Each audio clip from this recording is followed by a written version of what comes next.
Hello and welcome to the practice section of the M1 unit for Math 20-2. We're going to go through some of those practice problems that you were covering in the lesson videos, and we'll go through those solutions in a bit more detail. So starting with the review of unit conversions, we'll be looking at these. I'm going to be using unit analysis for these ones. Again, because we're converting multiple units at the same time, it's just a bit more straightforward. All right, so looking at this first one, I want to convert 75 meters per second to kilometers per minute.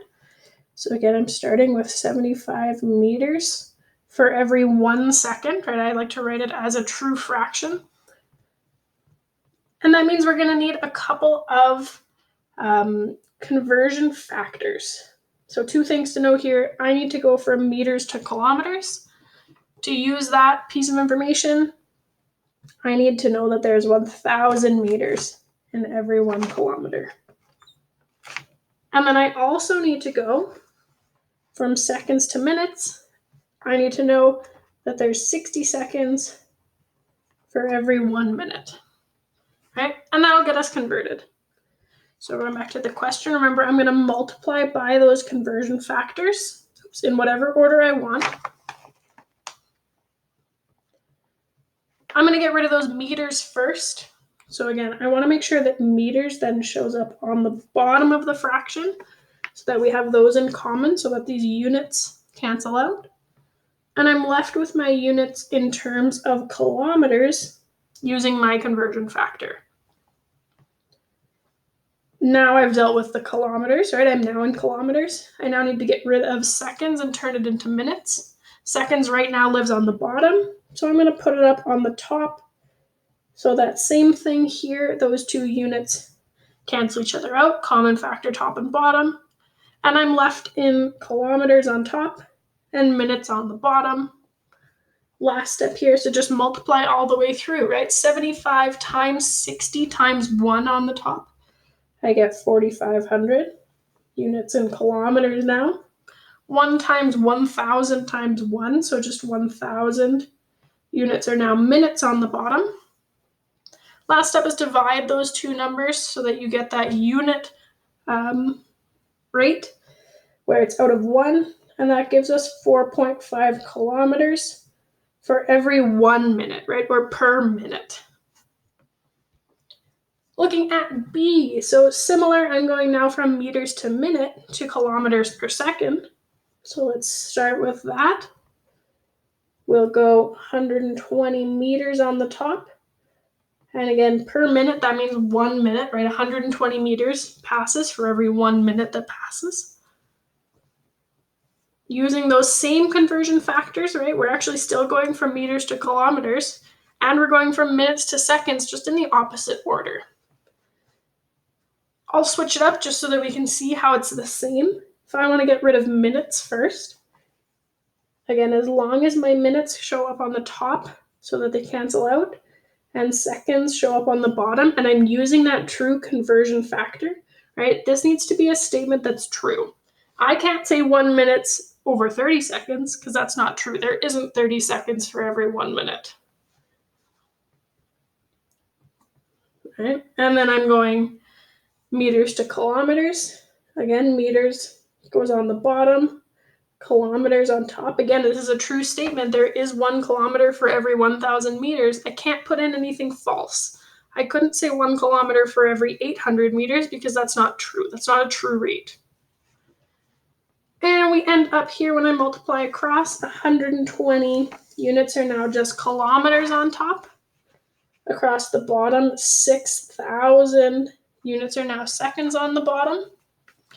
So I end up actually getting 0.002 kilometers per second. Right? Take a minute to think about the reasonableness of your answer. Right? It took me a whole minute to go 120 kilometers. So you better believe that I am not going very many 120 meters in a minute. So in a second, I'm definitely going a very small fraction of an entire kilometer.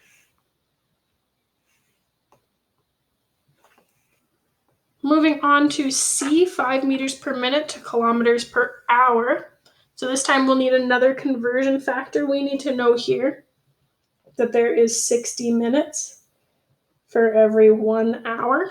Going through the exact same process though, start with my fraction, 5 meters for every 1 minute. In either order, right, dealing with the meters first or the minutes first, I just need to make sure they convert to kilometers and hours respectively. Again, meters on the bottom, kilometers on top. And that's just because we tend to compare things when we're talking about X and Y. X, right, time is usually our independent variable, and then distance ends up being the result of that. So that's why meters tends to be on top, or kilometers, or miles, or, right, distance is usually our dependent variable, so it goes on top. And X, which happens to usually be time, goes on the bottom. Then we convert minutes to hours. So 60 minutes is going to go on top. 1 hour is going to go on the bottom. I then have 5 times 60 on top. Divided by 1,000, I get 0.3. Again, units are now kilometers per hour. And last but not least, let's take 246 meters for every hour and see how many millimeters happen every minute. So again, same thing as before. Now I'm just going meters to millimeters. And we might know that 1 meter is 1,000 millimeters.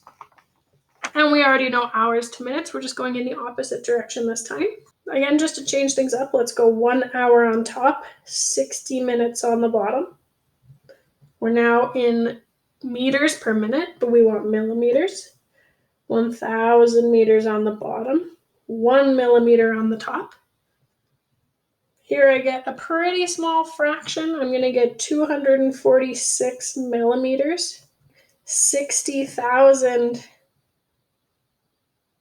minutes, which ends up being 0.041 millimeters per minute. So this thing is not traveling very fast. All right, let's look at the practice problems in part 2. So part 2 was starting to analyze rates and compare rates. So Jeff lives in a town near the Canada-US border. He has a gas tank that holds about 90 liters. This is actually a piece of information meant to distract you. We don't actually need to know that piece of information at all. Right? It's not going to affect either of our rates. It's just going to affect the total cost of his gas. So he can either buy gas in his town at $1.06 per liter in Canadian dollars, or fill up in the United States at $2.86 US dollars per gallon. So again, we want to make sure these are in the same units. They're both unit rates to be able to compare them accurately. So let's pick one to start with. Let's start with the Canadian, 106 per liter. And this is Canadian dollars. So that's our current units, right? Canadian dollars per liter. We want to turn this into American dollars per gallon. So I need to turn those Canadian dollars into US dollars. And they tell us here, 1 US dollar is equal to 125 Canadian on this specific day, right? That's turning our cost units to the rate units. And we need to turn liters into gallons. And they tell us here 1 US gallon is about 3.79 liters. So again, liters going on top to cancel out those units. Gallons going on the bottom. Now we just multiply across, right? 1.06 times 1 times 3.79 means we're at 4.02-ish dollars US per 1.25 gallons, which when I turn that into a unit rate, I get about $3.21 US per gallon. That's how much the Canadian gas pump is charging in US dollars per gallon, which means that driving down to the States and filling up at $2.86 US a gallon, is cheaper. All right, so it costs less, even with the conversion rate, for Jeff to go across the border and fill up his gas tank. Second one, Paula is asked to order snacks for an office meeting of 180 people. She decides to order some dessert squares, which come in boxes of 24. And she estimates that each person will eat about 2.5 squares, right? Give or take. Some people might eat 3, some people might eat 2. How many boxes should she buy? Right? And again, this is just a rate. We are talking about a rate of squares per person. Right? How can I relate the number of squares to the number of people? So let's start off with what we know about the situation. Well, we have 180 people. Right? So I want to figure out how many squares we need first. So using that unit rate, if I have 2.5 squares for every one person, those units of people or persons are now canceling out. I'm now dealing in squares, but at the end of the day, we need to be in a unit of boxes. So now I need to find out a relationship between boxes and squares. Well, for every 24 squares, that comes in one box. So there's our ratio, our conversion factor for boxes to squares. Again, looking at the units that are canceling out, my units are now in boxes, which is what I need, right? How many boxes should she buy? She needs to tell the person at the store, I want 3 boxes, right? I want 12 boxes. So at the end of the day, I multiply across 180 times 2.5. We get 450 divided by 24. So when I divide that, it ends up giving me 18.75 boxes. Right, so that means that everybody would be happily fed, but you can't really go into a store and ask for 3/4 of a box. Maybe they have some promotion like that. But to play it safe, we should probably buy 19 boxes, right? A few extras. All right, in the last example, Amelia walks briskly at 6 kilometers an hour. When she walks at this rate for 2 hours, she burns 454 calories. Bruce walks at a slower rate, 4 kilometers an hour, and he only burns 62 calories in every 30 minutes that he walks. If Amelia walks for 3 hours, how much longer will Bruce have to walk in order to burn the same amount of calories? So what we're comparing here, right, when we see the words like how much longer and things like burn the calories, how much longer, burn the calories. We're talking about calories per hour, right? Or calories per minute, or some rate that relates how many calories are burned over a certain amount of time. So to start, right, let's figure out what Amelia's calories per hour is. And again, we have some deceiving information here. We don't actually care how quick they can walk. That doesn't tell us, right? Later on, it tells us how many calories they burn. So Amelia, she burns 454 calories for every 2 hours, which is going to end up being 227 calories per hour. Bruce, on the other hand, he burns 62 calories for every 30 minutes. So this time we want to kind of use a bit of a unit conversion here. We're not in the right units yet, let alone a unit rate. I want to turn those minutes into 1 hour. Now that's going to tell us if I do 62 times 60, and I divide that by 30, it tells me that Bruce burns 124 calories per hour. Right? Or you could see that and say, well, if he burns 62 calories in 30 minutes, twice that is an hour, right? 124 calories. So Amelia burns more calories an hour. We can see that. How much longer will he have to walk? So we have to do a couple things here to solve this problem. First of all, I want to know how many calories Amelia burns in 3 hours. So if Amelia burns 227 calories for every 1 hour, and I multiply that by 3 hours, right? Those units cancel out. We're left in calories. And that's going to end up being 681 calories. Now we're going to use proportional reasoning to figure out how long it's going to take Bruce to burn that many calories. All right, so he burns 124 calories per hour. And I'm going to set up a proportion. We want him to burn 681 calories. And we want that to be our x, our unknown, right? Left side is equal to 1 hour. Right side is how many hours does it take for him to burn 681 calories. So to solve for x, we're going to cross multiply. We get something that's a little funky, looks like x times 124 equals 681. Divide both sides by 124. And that's going to end up telling us that it's going to take Bruce 5.49 hours. All right, so it actually takes him about 2.5 more hours, which I think I made that mistake on the original. All right, so it takes him almost twice as long, not quite.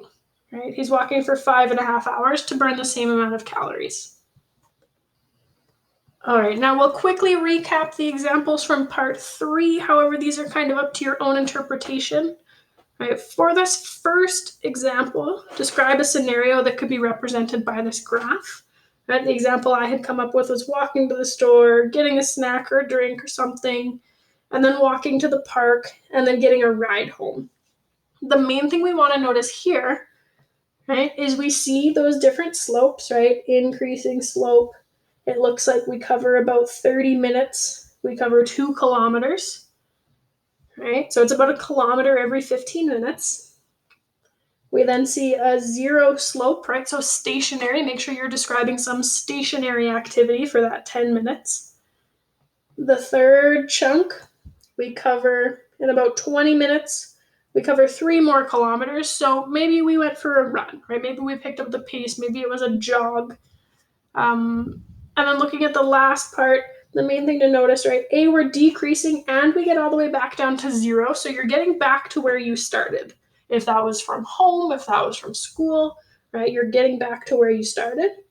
And you also have a much steeper slope than anything else we looked at, right? In a time of 10 minutes, you're covering 5 kilometers.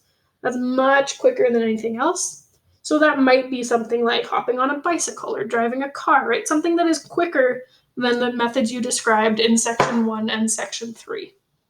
So that's the main takeaway for that, right? Notice steep slopes, notice flat slopes, notice negative slopes, and come up with a scenario that appropriately fits the context, the units, right? And in comparison to the other sections of the graph. And then for part 3, so which interval of time is the ATV traveling the slowest? That's where we're looking at the least steep slope, right? And section 2, our rise over run, right? Our rate of change. More time passes with the least amount of distance traveled. And then when we look at the fastest time, it's a bit tricky to tell between 3 and 5, right? Especially because we don't have some exact points to calculate this. But 5 looks a lot closer to vertical than 3, right? And even though we're traveling backwards, it's still a very quick speed. It's just a speed in a negative direction, right? It just means we've gone back home. When does it start to return to its starting position, right? So that's when we switch from traveling, having positive slopes to having a negative slope. And what does a 0 slope mean in this context? We talked about that in the main one, right? When we're talking about distance over time, that's a 0 speed. That means we're not moving. So hopefully this cleared up any questions you might have had. If you're still stuck on anything, let me know. And I hope you enjoyed this M1 rates lesson video.